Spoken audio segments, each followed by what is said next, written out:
একটা ছোট্ট ইঁদুর যার স্বপ্ন ছিল পৃথিবীর সবচেয়ে বড় শেফ হওয়া। কথায় আছে না, जो औकात में नहीं है वही पसंद होती है। কিন্তু সে তো আর পাছের মতো না, সে মানুষের মতো দুই পায়ে হাঁটে। তাহলে একটা ইঁদুর কি সত্যি 5 স্টার রেস্টুরেন্ট চালাতে পারে? মুভির নাম রাটাটুই। শুরু হয় গ্রামের এক পুরনো বাড়ির ছাদের ভিতর থেকে। সেখানে বাস করতো অনেকগুলো ইঁদুর, একটা বড় দল। আর সেই দলের ভিতরে ছিল আমাদের সেই মেইন ক্যারেক্টার, নাম হচ্ছে রেমি। রেমি হলো ছোট্ট নীলচে রঙের একটি ইঁদুর, কিন্তু অন্য ইঁদুরদের মতো না। সে ময়লা খাবার খেতে পছন্দ করত না। তার গন্ধ শক্তি ছিল অসাধারণ। সে খাবারের স্বাদ বুঝতে পারতো, একবারে প্রফেশনাল শেফের মতো। যেখানে অন্যান্য ইঁদুরগুলা ডাস্টবিনের খাবার খুঁজে বেড়ায়, সেখানে রেমি খাবারের গন্ধ শুকেই বুঝে ফেলে কোন জিনিস ভালো, কোন ফল পচা, আর কোন খাবারে কি মশলা ব্যবহার করা হয়েছে। একেবারে ট্যালেন্টেড ইঁদুর। রেমির বাবা ছিল পুরো ইঁদুরের দলের লিডার, বড় মোটা আর একটু রাগী টাইপের। এই ইঁদুরটা সবসময় পরিবারকে নিরাপদ রাখতে চাইতো। সে রেমিকে বারবার বলতো,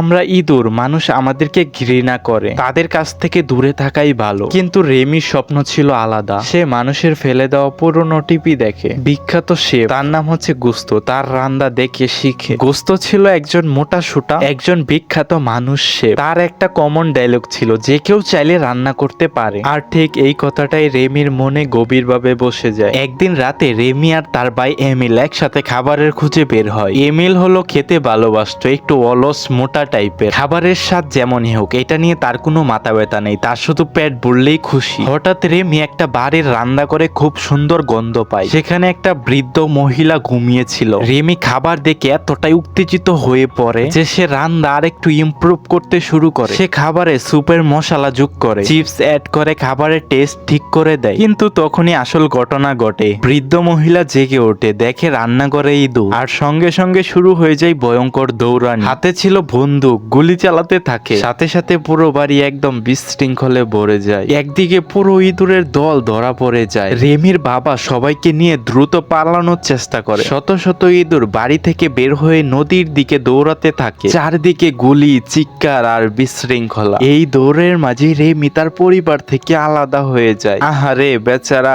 ছোট্ট একটা ইঁদুর একদম একা হয়ে পড়ে বিশাল পৃথিবীর মাঝে। তীব্র স্রোতের পানির ভিতরে যেতে যেতে রেমি একটা ড্রেনের ভিতরে চলে যায়। অনেক কষ্টে সে বেঁচে থাকে। কিছুক্ষণ পর সে উঠে দেখে সে এখন প্যারিস শহরে। তার সামনে দাঁড়িয়ে আছে এক বিশাল রেস্টুরেন্ট, যে রেস্টুরেন্টের স্বপ্ন সে ছোটবেলা থেকেই দেখতো। রেমি তো খুব আবেগপ্রবণ হয়ে পড়ে, কারণ তার প্রিয় শেফ গুস্তো ইতিমাঝে মারা গিয়েছে। গুস্তো মারা যাওয়ার পর তার রেস্টুরেন্টে আগের মতো আর সুনামও নেই। ঠিক তখনই যেন রেমির গুস্তোর কল্পিত রূপ দেখতে পায়। হাসি খুশি সেই শেফ তাকে সাহস দিয়ে বলে, তুমি এখানে এসেছো একটা কারণে। রাত হয়ে যায়। রেমি রেস্টুরেন্টের ছাদে উঠে ভিতরে তাকায়। সেখানে সবাই ব্যস্তভাবে রান্না করছে। কেউ স্যুপ বানাচ্ছে, কেউ মাংস কাটছে, কেউ প্লেট সাজাচ্ছে। আর তখনই আমরা দেখি আরেকটা নতুন চরিত্র, লেঙ্গুইনি। লেঙ্গুইনি হলো একটা লম্বা, পাতলা, লাজুক একটা তরুণ ছেলে। মানুষে বলে খিলাড়ি, কিন্তু সে হলো আনাড়ি। রান্না তো দূরের কথা, সাধারণ কাজও ঠিক মতন করতে পারে না, সব সময় অগোছালো। সে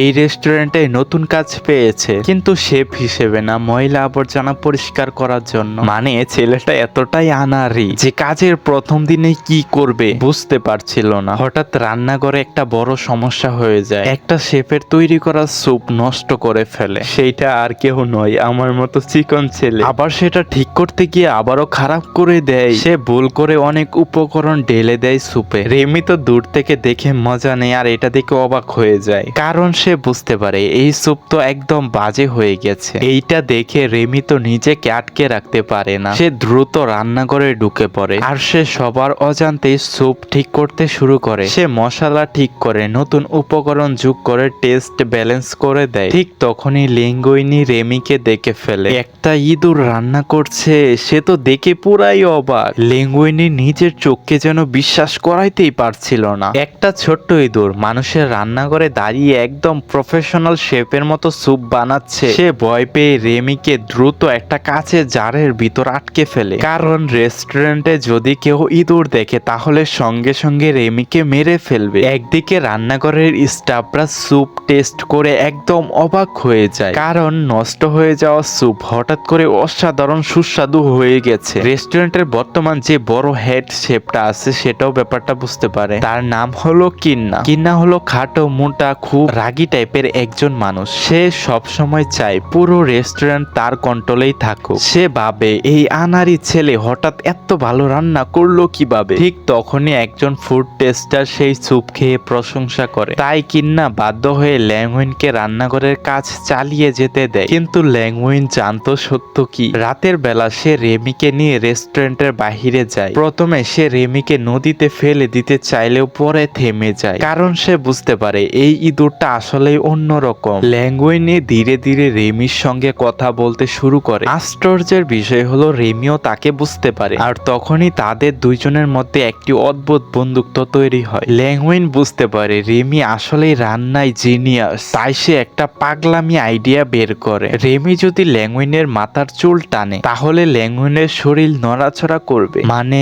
ইঁদুরটা হবে আসল শেফ আর মানুষটা হবে তার পুতুল। এরপর শুরু হয় তাদের গোপন রান্নার মিশন। পরের দিন রান্নাঘরে ল্যাংউইন টুপি পরে আসে, আর টুপির নিচে লুকিয়ে তাকে পিচ্ছি রেমি। মানে কি আইডিয়াটা খাটাইছে। রেমি চুল টেনে তাকে কন্ট্রোল করতে থাকে। প্রথমে ব্যাপারটা খুব অদ্ভুত লাগলেও ধীরে ধীরে ল্যাংউইন অসাধারণ রান্না করতে শুরু করে। সে খাবার বানায়, সবাই সেটার প্রশংসা করে। এক সময় পুরো রেস্টুরেন্ট ছড়িয়ে পড়ে নতুন ছেলেটা নাকি দারুণ সে। একদিকে রান্নাঘরের আরেক গুরুত্বপূর্ণ চরিত্র হলো কুলেট। কুলেট হলো খুব অন্ধবিশ্বাসী, পরিশ্রমী আর খুব কঠোর মনের একজন মহিলা শেফ। সে এই রেস্টুরেন্টের একমাত্র নারী কুক, তাই নিজেকে প্রমাণ করতে তাকে অনেক কষ্ট করতে হয়েছে। প্রথমে কুলেট ল্যাংউইনকে একদম পছন্দ করতো না, কারণ সে ভাবতো এই ছেলেটা শুধু ভাগ্যর জোরে এখানে এসেছে। তবুও সে ল্যাংউইনকে রান্নাঘরের নিয়ম শেখাতে শুরু করে। এই রান্নাঘরে ভুল করার সুযোগ নেই। একদিকে রেমি ধীরে ধীরে তার স্বপ্নের